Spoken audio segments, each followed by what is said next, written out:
Destination de choix pour de nombreux touristes en quête d'une authentique cuisine cantonaise dans le sud de la Chine.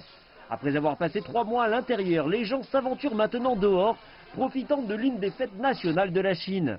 Mais le nombre de ceux qui sont réels est bien en deçà des attentes.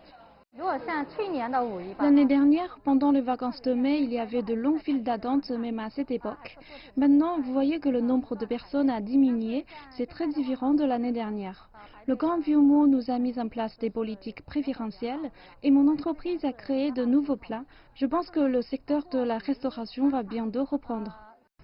La croissance du PIB de la Chine au premier trimestre a chuté de près de 7% en glissement annuel. La première baisse enregistrée du PIB depuis 1992. Avec l'assouplissement des restrictions de voyage dans plusieurs grandes villes chinoises, la logistique et la consommation reprennent lentement. Il est peu probable que la consommation et la croissance que certains disent refoulées pendant la quarantaine se libèrent pendant les vacances. Les politiques de quarantaine sont différentes dans les zones à risque faible, moyen et élevé.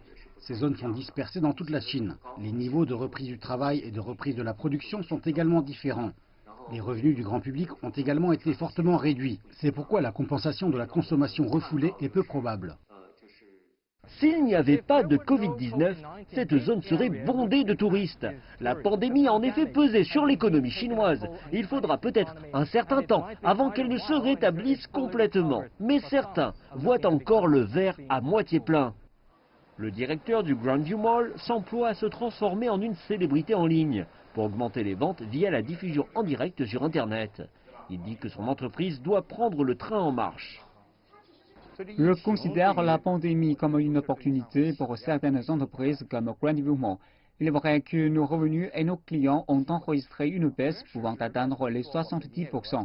Mais cela nous motivera à développer de nouvelles compétences, à changer. Cela nous fait réaliser que les anciennes méthodes ne fonctionnent pas. Allons-nous nous asseoir et attendre ou allons-nous nous adapter? Quoi qu'il en soit, nous devons continuer. La pandémie qui entre lentement sous contrôle pourrait bouleverser les modes de fonctionnement des entreprises en Chine et peut-être dans le monde entier.